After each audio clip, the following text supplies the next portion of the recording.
نحمده ونستعينه ونستغفره ونؤمن به ونتوكل عليه ونعوذ بالله من شرور أنفسنا ومن سيئات أعمالنا من يهده الله فلا مضل له ومن يضلله فلا هادي له أشهد أن لا إله إلا الله وحده لا شريك له وأشهد أن محمدا عبده ورسوله يا أيها الناس اتقوا ربكم الذي خلقكم من نفس واحدة وخلق زوجها وبث منهما رجالا كثيرا ونساء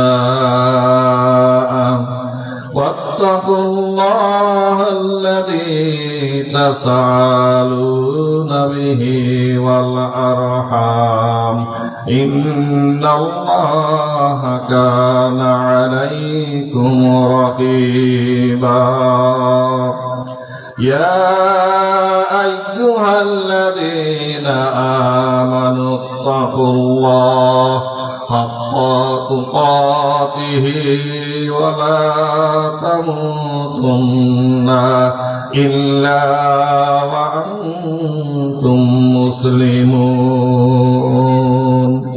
يا أيها الذين آمنوا اتقوا الله وقولوا قولا سديدا يصلح لكم أعمالكم ويغفر لكم ذنوبكم ومن يطع الله ورسوله فقد فاز فوزا عظيما وإن خير الحديث كتاب الله وخير الهدي هدي محمد صلى الله عليه وسلم وشر الأمور محدثاتها وكل محدثة بدعة وكل بدعة ضلالة وكل ضلالة في النار قال الله تعالى في القرآن الكريم সবাই করি আউযু বিল্লাহি মিনাশ শাইতানির রাজীম বিসমিল্লাহির রাহমানির রাহিম وإذ قال لقمان لابنه وهو يعظه يا بني لا تشرك بالله إن الشرك لظلم عظيم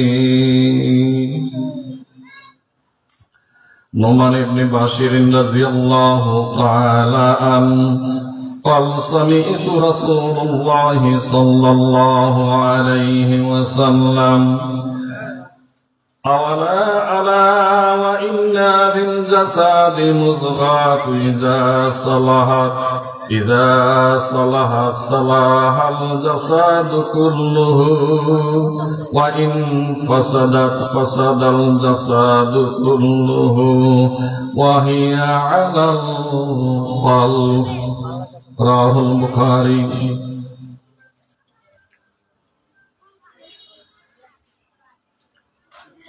মানব কল্যাণ সেবা সংগঠনের উদ্যোগে 4 দিন ব্যাপী 20তম বার্ষিকী ঐতিহাসিক ইসলামী মহাসম্মেলনের দ্বিতীয় দিনের সম্মানিত সভাপতি, প্রধান অতিথি, বিশেষ অতিথিবৃন্দ, ওলামায়ে কেরাম, ফুজালায়ে এজাম, সামনে উপবিষ্ট অত্র এলাকার মুরব্বিয়ানে কেরাম, সমবয়স্ক বন্ধুবর্গ, কচিকাচারা, মাইকের আওয়াজে সম্মানীয় মা ও বোনেরা যারা আওয়াজ শুনছেন, সবাইকে অন্তর থেকে আপনাদের আন্তরিক অভিনন্দন, শুভেচ্ছা জানাচ্ছি। সাথে সাথে সে মহান রব্বুল আলামিনের শুকরিয়া জ্ঞাপন করি, যে মহান রব্বুল আলামিন যাহারা মন দিয়ে কথা শুনছে, আমরা যাহারা আল্লাহর নবীর ভাষ্য অনুযায়ী বেহেশতি বাগানে বসেছি, বাস্তবে একটু খেয়াল করেন, আমরা যদি আজকে এই সময় এই জায়গায় না থাকতাম, হয়তোবা অনেকে বাড়িতে বসে গল্প করতাম, অনেকে হয়তোবা টিভির সামনে বসে বসে সিরিয়াল দেখতাম, হয়তোবা অনেকে চায়ের হোস্টেলে বসে চা খাইতাম, গল্প গুজব করতাম, ওই গীবত বলতাম। তাই করতাম না? আমরা কি তাই করতাম না? দেখেন, আমাদের মতন মানুষ, আমাদের এই ভাই বেড়াদাও চাচা আপন জনেরা, এই যে একটা মেলা জমছে, মেলাতে বেচা কেনা করছে, কেনাকাটা করছে, একদল বেচছে আরেক দল কিনছে। এখানে কোনো হিন্দু আছে? যারা এখানে বেচা কিনা করছে আর কিনছে, এর কোনো হিন্দু আছে? যে হিন্দুরা বেচে মুসলমানেরা কিনে, এরকম আছে? আমার মনে হয় না কোনো হিন্দু আছে বলে, কারণ হিন্দুদের মাল মুসলমানেরা এখন বেচছে।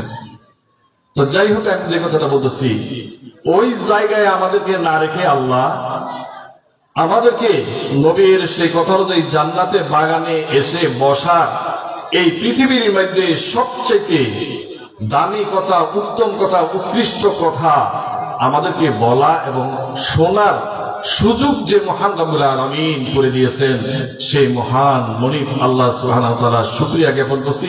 নিজেদের কল্যাণের জন্য, আল্লাহকে খুশি করার জন্য সবাই বলে নিচ্ছি কালিমাতুশ শুকর, আলহামদুলিল্লাহ। সম্মানিত উপস্থিতি, আল্লাহর শুকরিয়া আরো এই জন্য গাইতে হয়।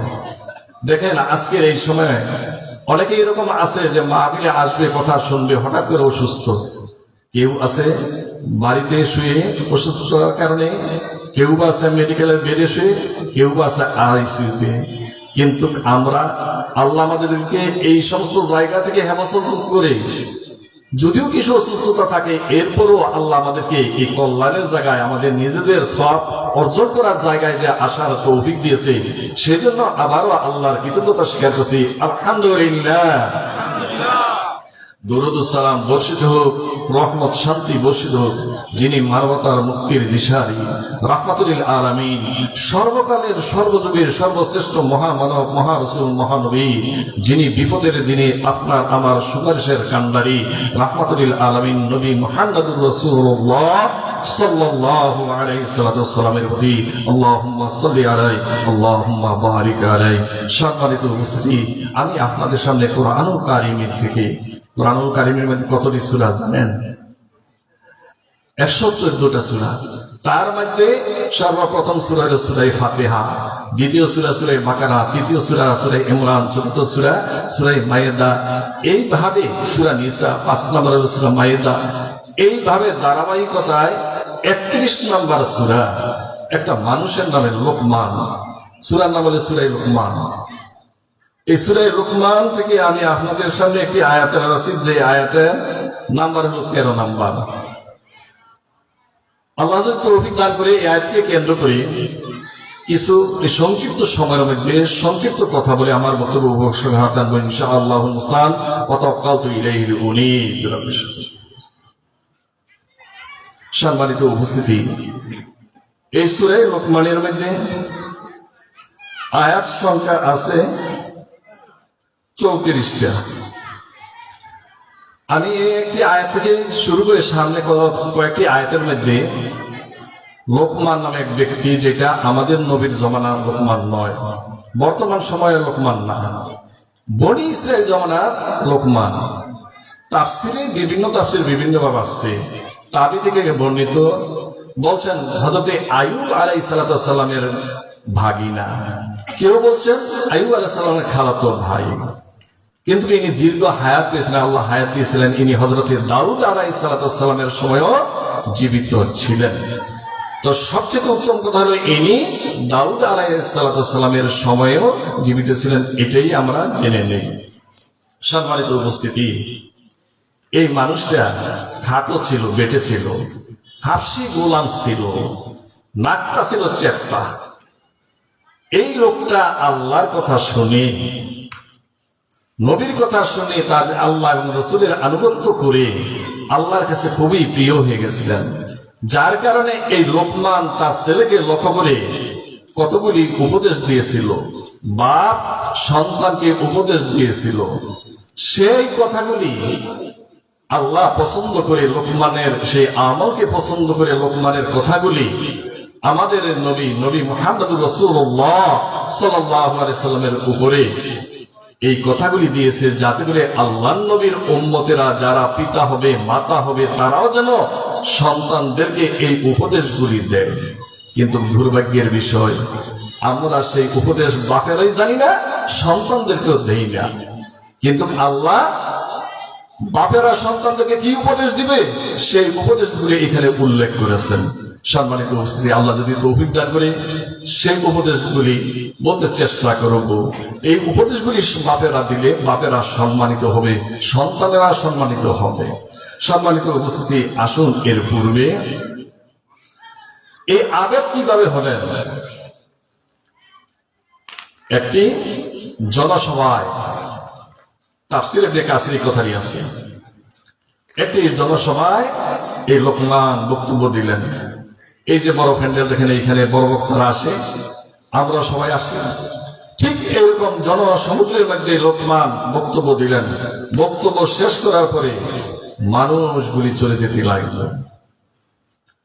বন্ধুরা আমার, লোকমান তার বক্তব্য শেষ করে দিলেন। এবার শ্রোতা জনগণ যার যার পথ ধরে চলে যাইতে লাগলো। সবাই চলে গেল, একজন ব্যক্তি দাঁড়ানো রইলেন। এবার লোকমান যখন চলে যেতে চাইল, ওই মানুষটাই যাইয়া সালাম দিল লোকমানকে। লোকমান সালামের জবাব দিল, জিজ্ঞাসা করলো, ভাই কেমন আছো? ভালো আছি। ওই লোকটাই জিজ্ঞাসা করলো, হে লোকমান, তুমি কি সেই লোকমান নও যে লোকমান ছোট্টবেলায় মাঠে বকরি চড়াইতে কৃতদাস ছিলে? হাফসি ছিলে তুমি, আরেকজনের চাকর ছিলে তুমি না, সে মাঠে বকরি চড়াইতে। এবার লোকমান ডাকে, ওরে ভাই, হা, তুমি তো আমাকে সত্যি চিনছ, আমি সেই লোকমান যে লোকমান সেই মাঠের মধ্যে বকরি চড়াইতাম। বন্ধু আমার, আমি সেই লোকমান। এবার বন্ধু লোকমানকে ডাক দিয়ে বলে, লোকমান, এই জনসমুদ্রে যে কথাগুলি তুমি বলেছ, সুন্দর সুন্দর কথাগুলি বলেছ, এত গুরুত্বপূর্ণ কথাগুলি বলেছ, এই কথাগুলি তুমি কোথায় শিখেছ? তুমি কোথায় শিখেছ? এই কথাগুলি তুমি কোথায় পেয়েছ? লোকমান তার বন্ধুকে ডাক দিয়ে বলে, ওই বাল্যকালের বন্ধুকে ডাক দিয়ে বলে, লোকমান, হে আমার বন্ধু, শোনো শোনো, আমি এই কথাগুলি শিখেছি, আল্লাহ আমাকে শিক্ষা দিয়েছে, আল্লাহর পক্ষ থেকে আমার মধ্যে এসেছে। এবার বন্ধু ডাক দিয়ে বলে, লোকমান, এগুলি তুমি কিভাবে অর্জন করলে? লোকমান ডাক দিয়ে কয়, বন্ধুরে আমার, আমার জীবনে আমি 4টা কাজ কখনো করি নাই।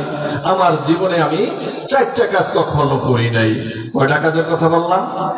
4টা। কি কি একবার খেয়াল করে শোনেন। লোকমান তার বন্ধুকে ডাক দিয়ে বলছে, বন্ধু, আমার জীবনে আমি কখনো হারাম উপার্জন করি নাই। আমার জীবনে আমি কখনো হারাম উপার্জন করি নাই। হারাম খাওয়া কি হালাল না? হারাম খাওয়া কি সওয়াবের কাজ না? বন্ধুরা আমার, লোকমান ডাক দিয়ে বলে, আমি জীবনে কখনো হারাম উপার্জন করি নাই, হারাম খাই নাই। দ্বিতীয় নাম্বার হলো, বন্ধুরে আমি জীবনে কখনো মিথ্যা কথা বলি নাই, আমি কখনো মিথ্যা কথা বলি নাই। আমি যদি মিথ্যা কথা বলতাম, আমি কবিরা গুনাহগুলি করতাম, আল্লাহর আদেশ অমান্য করতাম। আর জমিনের মধ্যে যে মুনাফিক আছে, ওই মুনাফিকের বৈশিষ্ট্য নিয়ে আমি চলতাম, যার কারণে আমি জীবনে কখনো মিথ্যা কথা বলি নাই। মিথ্যা কথা বলা কি সওয়াব নাফা? আমরা জানি, আমরা কি মিথ্যা বলি? বন্ধুরা আমার, আজকে রাত্রে শুয়ে ঘুমানোর আগে 1 মিনিট, সকাল থেকে নিয়ে ঘুম থেকে সোজা খাওয়ার পর থেকে এই পর্যন্ত, শোয়া পর্যন্ত আপনি কতটি সত্য কথা বলছেন, কতটি মিথ্যা বলেছেন, নিজের বিবেককে প্রশ্ন করবেন, দেখবেন ধরা খেয়ে যাবেন কতটি যে আপনি বলছেন। বন্ধুরা আমার, আসুন বলতেছিলাম, লোকমান ডাক দিয়ে বলে, বন্ধু আমার জীবনে আমি মিথ্যা কথা বলি নাই।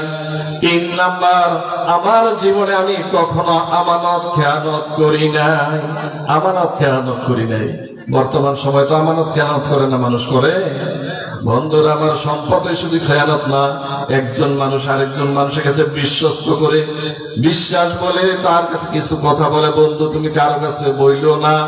ওই বন্ধুটাই তার সাথে যখন প্রীতি নষ্ট হয়ে যায়, বন্ধুত্ব নষ্ট হয়ে যায়, ওই কথাগুলি আরেকজনের কাছে লাগাই দিলে তার মধ্যে শত্রুতা বাড়ায় দেয় না, দেয় না। বন্ধুরা আমার, লোকমান বলে, বন্ধু আমার জীবনে আমি কখনো আমানতের খেয়ানত করি নাই। আরেকটা কাজ আমার জীবনে আমি কখনো করি নাই, সেই কাজটা হলো আমি সময়ের অপচয় করি নাই। আমি সময়ের অপচয় করি নাই। বলবেন সময়ের অপচয় আবার কেমনে হয়? বন্ধুরা আমার, পেটের তাড়নায় কাজ করতে হবে, এটাই সত্য। আপনি কাজ থেকে অবসর গ্রহণ করলেন, ওই যে কিছুক্ষণ আগে বললাম, গল্প গুজব করা, অহেতুক কথা বলা, এটা মুমিনের বৈশিষ্ট্য না। আল্লাহর কোরআন, কোরআনুল কারীমের 18 পারা সূরাতে একটা সূরার নাম হলো সূরায়ে মুমিনিন। ওই সূরায়ে মুমিনিনের 2 নাম্বার মুমিনদের বৈশিষ্ট্য হলো আল্লাযীনা হুম আনিল লাগবি মুরিদুন।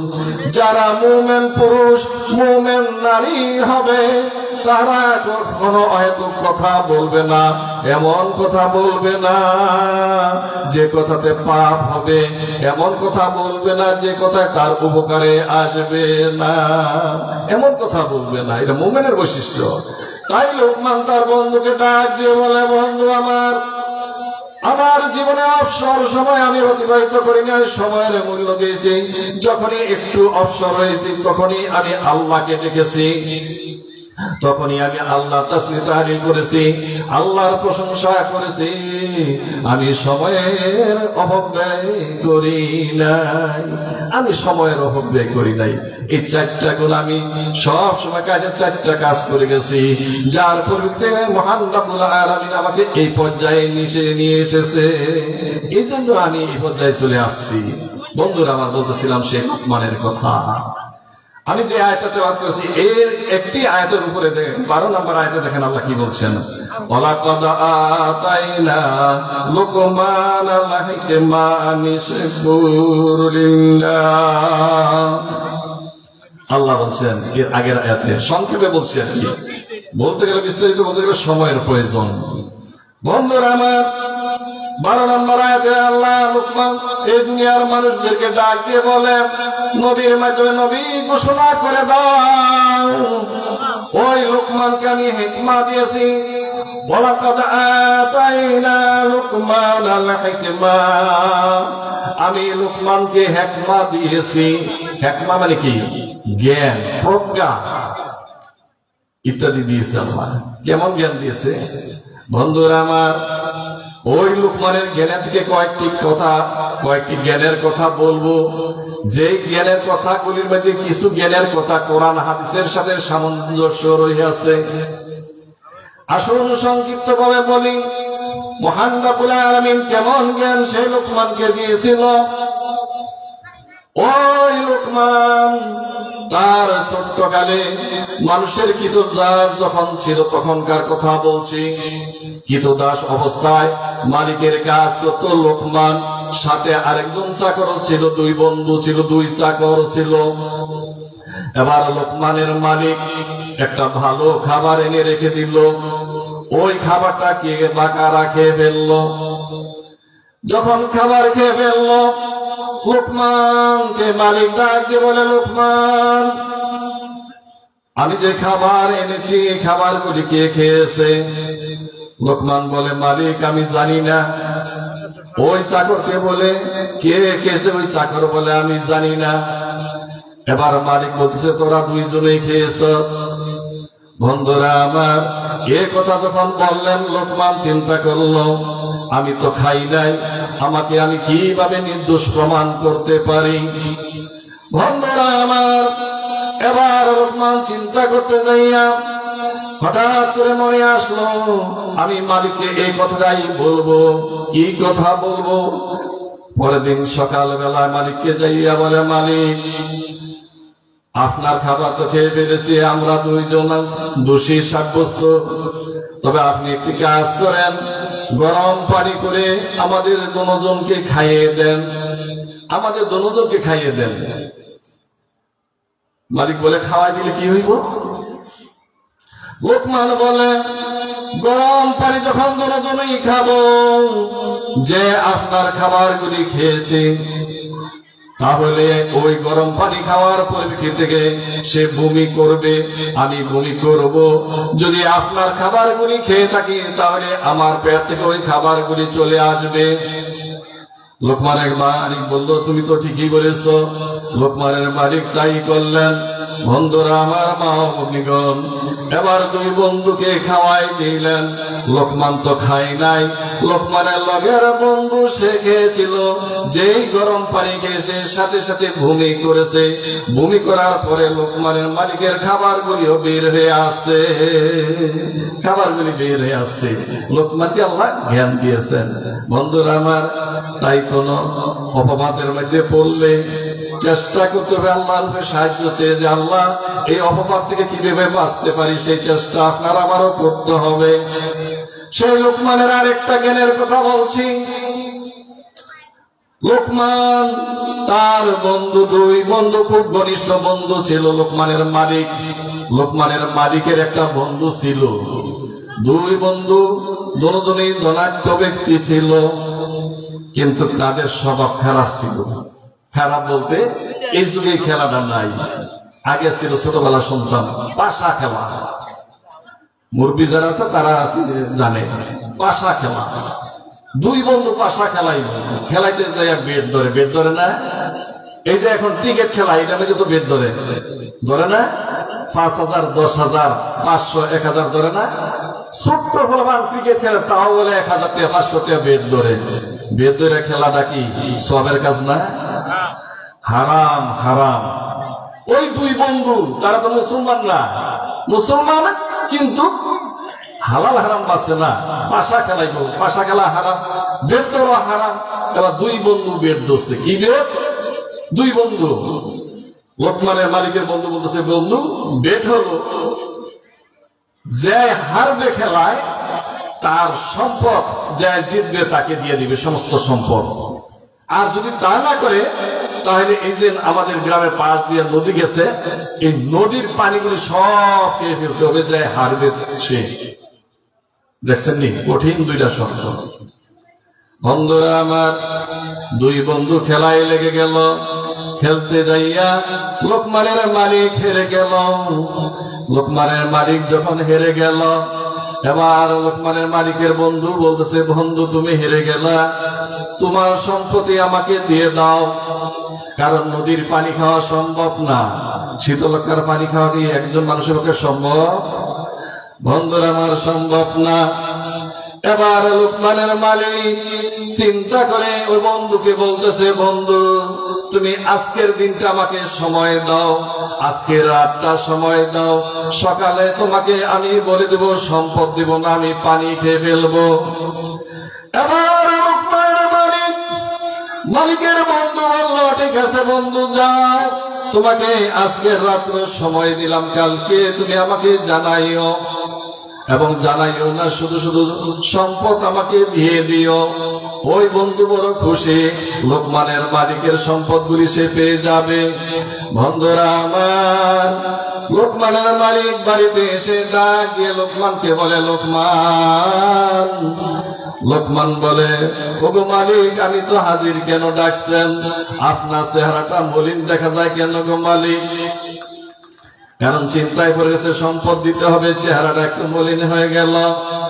লোকমানকে যখন এইভাবে কথা বলতেছিল, লোকমানের মালিক ডাক দিয়ে বলে, লোকমান, আমি বড় বিপদে পড়ে গেছি, টেনশনে পড়ে গেছি, কি করা যায়? লোকমান ডাক দিয়ে বলে, মালিক তোমার কি হয়েছে বলো। আবার লোকমানের মালিক বলতেছে, লোকমান, আমি আমার বন্ধুর সাথে পাশা খেলাইছি, খেলানোর আগে শর্ত ছিল যে হারবে তার সম্পদ সব দিয়ে দিতে হবে। সম্পদ যদি না দেয় তাহলে এই যে পাশ দিয়া নদী গেছেন, নদীর পানিগুলি খেয়ে ফেলতে হবে। লোকমান, এখন আমি কি করব? নদীর পানি তো আমার খাওয়া সম্ভব না, এখন তো আমার সমস্ত সম্পদগুলি দিয়ে দিতে হবে। লোকমান ডাক দিয়ে বলে, মালিক, তোমার সম্পদ দিতে হবে না, তোমার নদীর পানিও খাইতে হবে না। এ কথা যখন বললেন, লোকমানের মালিক আশ্চর্য হয়ে গেল।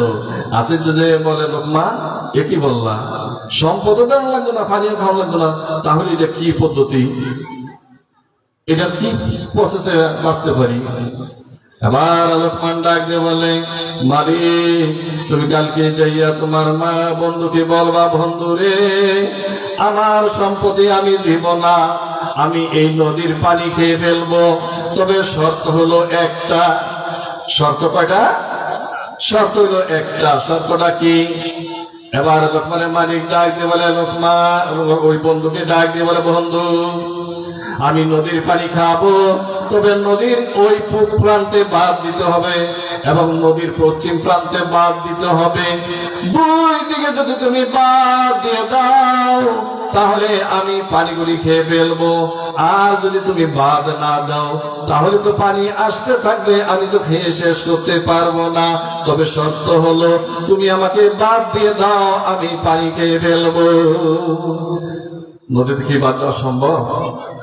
বর্তমান সময় দিতে পারে, আধুনিক যুগে ভাত দিতে পারে, যে নদীতে ভাত দিয়ে, পুরা ভাত দিতে পারে না, মাঝে মাঝে ভাত দিয়ে এই যে ব্রিজ করতেছে কিভাবে, ওই সময় এই যন্ত্র ছিল না। বন্ধুরা আমার, নদীর পানির স্রোত সব সময় উজান বাটা চলে, বাদ দেওয়া সম্ভব না। এবার লোকমানের মালিকের বন্ধু ডাক দিয়ে বলে, বন্ধুরে আমার, তুমি তো শর্ত দিয়েছো বড় কঠিন, এই শর্ত আমার দ্বারা মানা সম্ভব না, নদীর পানিও তোমার খাওয়া সম্ভব না। থাকতো বন্ধু, আমার সম্পদের দরকার নাই, এই নদীর পানি তোমার খাওয়া সম্ভব না, আমি যখন বাদ দিতে পারবো না, সম্ভব না আমার দ্বারা, তোমার পানি খাওয়া সম্ভব না, যেই বেদ তো সেই বেদ ডিসমিস।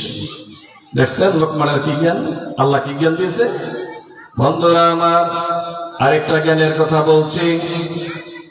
লোকমানের মালিক একদিন বলছে, হে লোকমান, তুমি এই জমিতে, এই যে বাড়ির সাথে জমির অংশটা আছে, টুকরাটা আছে, এই টুকরার মধ্যে তুমি তিল বনাইবা, তিল বপন করবা, তিল ফালাইবা।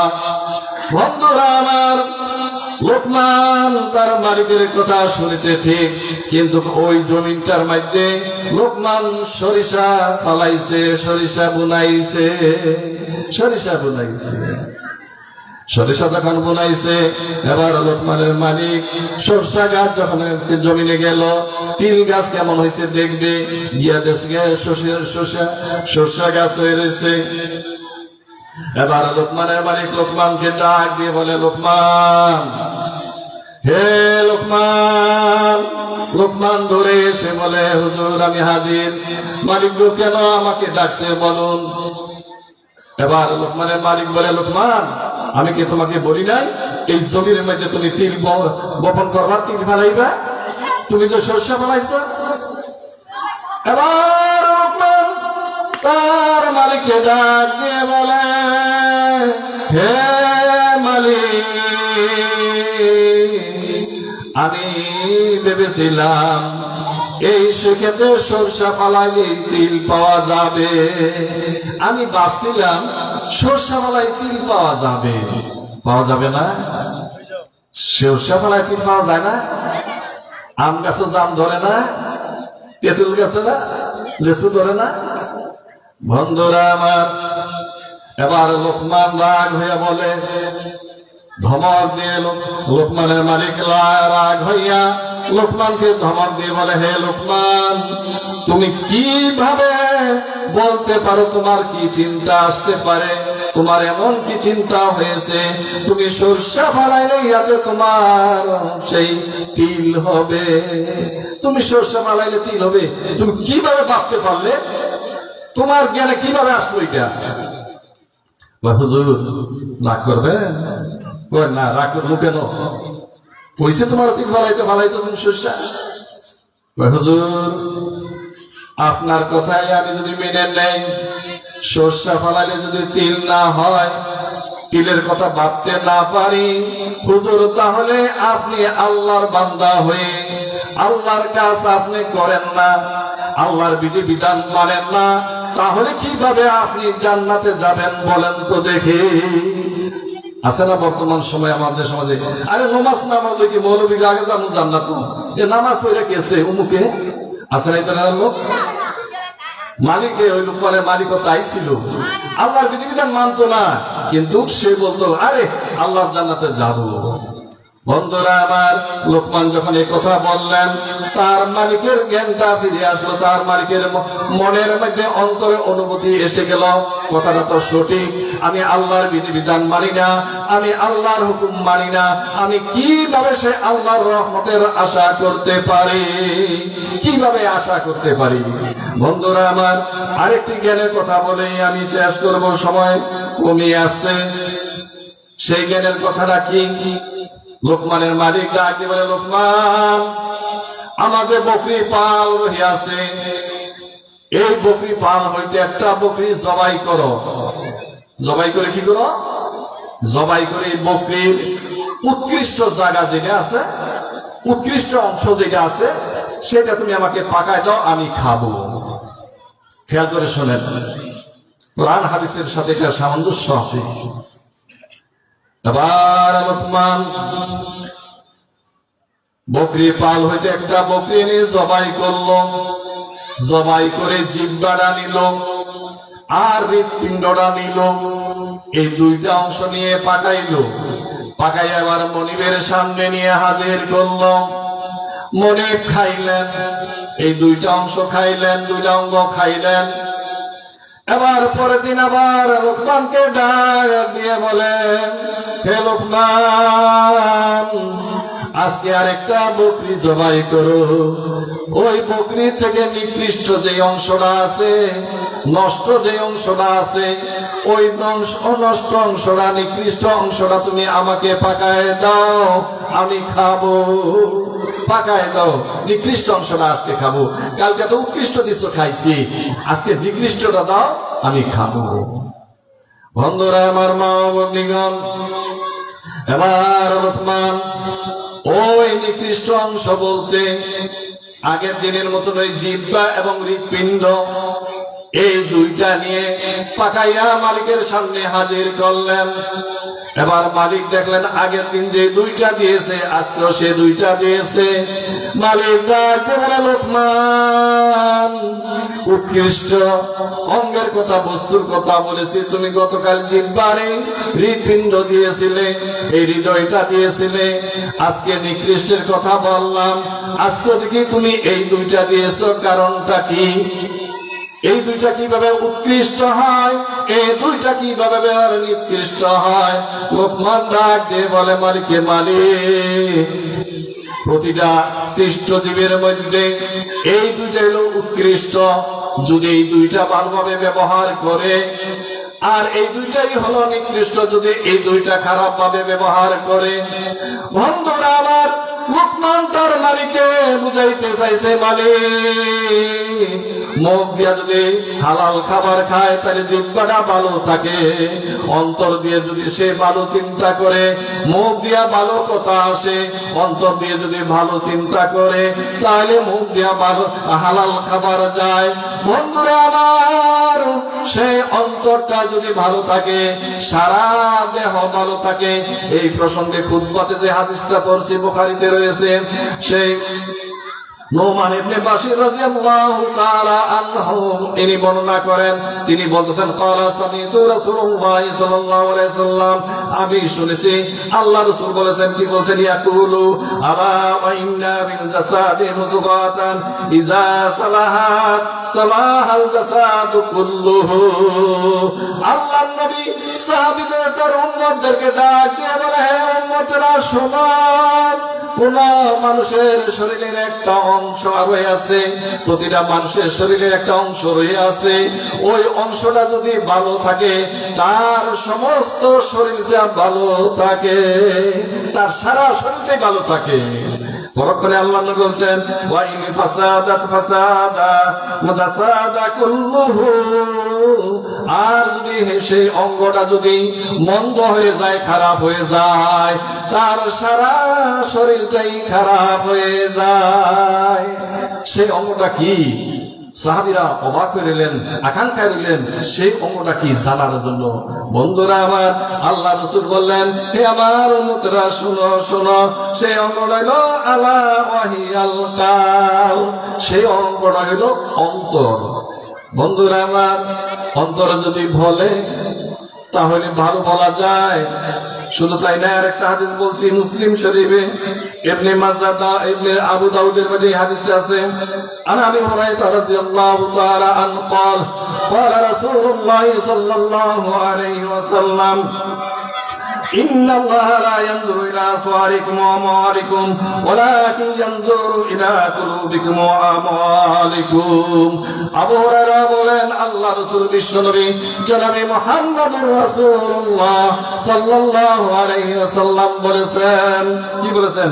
লা ইয়ানজুর ইন্নাল্লাহ, নিশ্চয় আল্লাহ লা ইয়ানজুরু, দেখে না, ইলা সুয়ারিকুম, তোমাদের দেহ দেখে না, আল্লাহ তোমাদের দেহ দেখে না, আর কি দেখে না, ওয়া আমালিকুম, তোমাদের মাল দেখে না, তোমাদের সম্পদ দেখে না, কে কতটুকু বড় লোক সেটা দেখে না, কে কত দেহের অধিকারী, স্বাস্থ্যের অধিকারী সেটা আল্লাহ দেখে না, বরং আল্লাহ দেখে ওয়ালাকিন ইয়ানজুরু ইলা কুলুবিকুম ওয়া আমালিকুম। আল্লাহ নবী বলে, উম্মতেরা শোনো, বরং আল্লাহ দেখে তোমাদের অন্তরটা, তোমাদের হৃদয়টা দেখে, তোমাদের আমলটা আল্লাহ দেখে, হৃদয়টা দেখেন। বন্ধুরা আমার, এই জন্য কুরআনুল কারীমের মধ্যে ধারাবাহিকতায় 7 নম্বর সূরা, সূরা আরাফের 179 নম্বর আয়াতে আল্লাহ 3টা জিনিসের কথা বলছেন, 3টা অঙ্গের কথা বলছেন।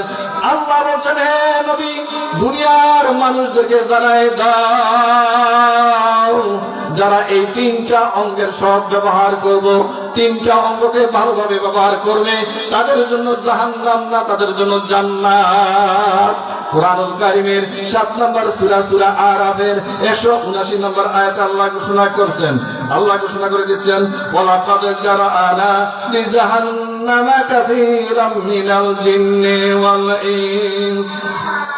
আল্লাহ বলছেন, হে নবী জানায় দাও, আর অবশ্যই আমি আল্লাহ সৃষ্টি করেছি জাহান্নামের জন্য অনেক জিন এবং মানুষকে, অনেক জাহান্নাম তৈরি করছি অনেক মানুষ এবং জিনদের জন্য। কেন জানেন? 1 নম্বর কারণ, লাহুম কুলুবুল লা ইয়াফকাহুনা বিহা, আমি তাদের অন্তর দিয়েছি বুঝার জন্য। বন্ধুরা আমার, অন্তর দিয়ে যদি বুঝি, আজকের এই মানুষগুলি মেলায় না থেকে যদি মাহফিলে আসতো, তাদের কল্যাণ হতো। অন্তর দিয়ে বুঝে যদি যারা সালাত আদায় করে না তারা সালাত আদায় করতো, তারা জান্নাতে যেতে পারতো। অন্তর দিয়ে বুঝে যদি হারাম বর্জন করে, মানুষের সম্পদ আত্মসাৎ না করে যদি হালাল ভাবে উপার্জন করে খাইতে পারতো, দুনিয়াতেও শান্তি পাইতো, তারা যখন মরে গিয়েও জান্নাতে যাইতে পারতো। আল্লাহ অন্তর দিয়েছেন বুঝার জন্য, বুঝে তারা ভালো কাজগুলি করার জন্য। বন্ধুরা আমার, সাথে সাথে আল্লাহ আরে দুইটা অঙ্গের কথা বলেছেন, ওয়ালাহুম আয়ুনুন লা ইউবসিরুনা বিহা। উঠবেন না, আমি নামাজের 7:30টার আগেই শেষ করে দেব, যথাসময় এখানে আযান হবে, নামাজ হবে ইনশাআল্লাহ। দ্বিতীয় অঙ্গের কথা আল্লাহ নবীর মাধ্যমে যারা আছে, ওয়ালাহুম আয়ুনুন লা ইউবসিরুনা বিহা, আমি তাদেরকে চোখ দিয়েছি ভালো দেখার জন্য। চোখ দিয়ে তারা কোরআন তেলাওয়াত করবে, চোখ দিয়ে তারা ভালো জায়গায় যাবে, চোখ দিয়ে তারা পর নারীর দিকে তাকাবে না, কোনো খারাপের দিকে তারা তাকাবে না। এই জন্য আমি তাদেরকে চোখ দিয়েছি। যারা বুঝে, যারা দেখে, সে খারাপের দিকে যায়, খারাপই দেখে। আল্লাহ বলেন ওই মানুষের জন্যই জাহান্নাম। শুধু তাই নয়, আল্লাহ আরেকটা অঙ্গের কথা বলেছেন, নবী তুমি জানাই দাও, ওয়ালাহুম আযানুন লা ইয়াসমাউনা বিহা, আমি তাদেরকে কান দিয়েছি শোনার জন্য। কান দিয়ে যদি তারা ওয়াজের কথাগুলি শুনতো, কোরআন হাদিসের কথাগুলি শুনতো, কোরআন তেলাওয়াত যদি তারা শুনতো, ওই কান দিয়ে যদি তারা ভালো কথাগুলি শুনতো, তাদের জন্য জান্নাত থাকতো। কিন্তু অন্তর দিয়ে বুঝেও, চোখ দিয়া দেখো, যারা কান দিয়ে শোনো, যারা ভালো কথাগুলি শোনে না, ওই গানের মধ্যে লিপ্ত থাকে। স্মার্টফোন নিয়ে একের পর এক কানের মধ্যে ভোল্টু দিয়ে তারা গান শুনতে থাকে। আল্লাহ বলছেন নবী ওই মানুষদেরকে জানায় দাও, যারা হারাম উপার্জন করে বুঝো, যারা হারাম উপার্জন করে, যারা বুঝো চোখ দিয়া খারাপ দেখে দেখে খারাপ করে, যারা বুঝো কান দিয়ে শুনে শুনে তারা খারাপ করে, ওই সমস্ত মানুষের জন্যই আমি আল্লাহ জাহান্নাম তৈরি করে রেখেছি। তারা কেমন? মানুষগুলি কেমন? দুনিয়া হইতে কেমন থাকবে? মরলে সে জাহান্নামে যাবে, তাই না? ওই যে অনেক মানুষ বলে, আরে মরলে বলে চাইতো না, জাহান্নামের আগুনের মধ্যে পড়বে। ভাই সময় কম, তাই বলতেছিলাম মানুষগুলি কেমন থাকবে। আল্লাহ নিজে বলছেন উলাইকা কাল আনাম, তারা হলো চতুষ্পদ জানোয়ারের মতন। চতুষ্পদ জানোয়ার আমরা কাকে বুঝি? কোনগুলি বুঝি? গরু, ছাগল, সিগাল, কুকুর, তাই না? এই মানুষগুলি যারা অন্তর দেয়া বুঝা চোখটা দেখে কান্দা শূন্য খারাপ করে, আল্লাহ বলছেন তারা হলো চতুষ্পদ জানোয়ার মতন। শুধু তাই না, ভালো হোনা দাও তার চাইতে খারাপ। ওরা চিন্তা করে দেখছেন, আপনার ছেলে যে খারাপ করে, আপনার ছেলে নেশা করে, আপনার ছেলে জুয়া খেলে, আপনার ছেলে নামাজ পড়ে না, আপনার ছেলে ইফটিজিং করে, আপনার সাথে যে খায়, তাকে কোনোদিন তাড়াই দিচ্ছেন? খাওয়ার সময় একটু দূরে হোক, একটু পুকুরে চেয়ে খারাপ, কুত্তা চাইতে খারাপ খেলাইছেন? এর রুটি আমরা খাইতেছি। আর একটা কুত্তা যদি খাইতাম বলে দরজার সামনে আসে, তারা লাড়ি দিয়ে দৌড়াই না? তার চাইতে খারাপটা আপনার আমার ঘরে আছে। বন্ধুরা আমার, আসুন চেষ্টা করি ওই লোকমানের কথা। বাপ সন্তানকে উপদেশ দেবো, সেই দিকে যাচ্ছি না, সময় শেষ হয়ে গেছে। সময় শুরু করে সে কথাগুলি বলবো। বাপ যারা আছে, করণীয় আছে। গাছ লাগাই দিলে ফল ভালো ফল পাওয়া যায় না। সন্তান জন্ম দিয়ে দিলে ভালো সন্তান হয় না, পিছনে খরচ করতে হয়, তাদের হক আদায় করতে হয়। মহান রব্বুল আলামিন আমাদেরকে যেন বুঝে শুনে দেখে অন্তরে বুঝে যেন আমরা ভালো কাজগুলি করতে পারি, সেই তৌফিক আল্লাহ আমাদের সবাইকে দান করুক। সবাই বলে আল্লাহুম্মা আমিন। শুধু আপনারা না, আপনাদের সাথে আমি নিজেও যেন আগে এই ভালো কাজগুলি করতে পারি, ভালো কাজ করে যেন এই ভালো কথাগুলি আপনাদেরকে জানাইতে পারি, সেই তৌফিক আল্লাহর দরবারে কামনা করছি। আল্লাহুম্মা আমিন। সম্মানিত উপস্থিতি, এই মাহফিলের কর্তৃপক্ষ যারা আছে, কষ্ট পরিশ্রম আর্থিক যতভাবে যায়, যেভাবে সহযোগিতা করছে এটা হওয়ার জন্য, করার এই সম্মেলনটার জন্য আল্লাহ প্রত্যেকে খায়ের যারা দান করুক। সাথে সাথে আমরা যারা আছি আশেপাশে সবাই যেন আমরা এই কোরআন ও হাদিসের কথাগুলি শুনি। বন্ধুরা আমার, আমি অনেক সময় বলি, এক এক ফুলের এক এক গ্রাম। আমরা গ্রামের সন্তান, আপনাদের হাতে লালিত পালিত। আমাদের সবসময় দেখেন, আমাদের কথা হয়তো মজা লাগবে না, মজা করে বলতেও পারি না। তো যারা দূর থেকে আসবে, তারা সুন্দর করে বলতে পারে কোরআন হাদিসের কথা। আসুন না আমরা তাদের কথাগুলি, তাদেরকে সম্মান করি, তাদেরকে মূল্যায়ন করি, তাদের কথাগুলি আমরা শুনি, শুনে যেন নিজের জীবনটা পরিবর্তন করতে চেষ্টা করি। আল্লাহ সেই তৌফিক আমাদের সবাইকে দান করুন, সেই দোয়া আল্লাহর দরবারে কামনা করছি। এই কথাগুলি রেখেই আমার এই সংক্ষিপ্ত সময়ের কথা, সংক্ষিপ্ত কথা এখানেই শেষ করলাম।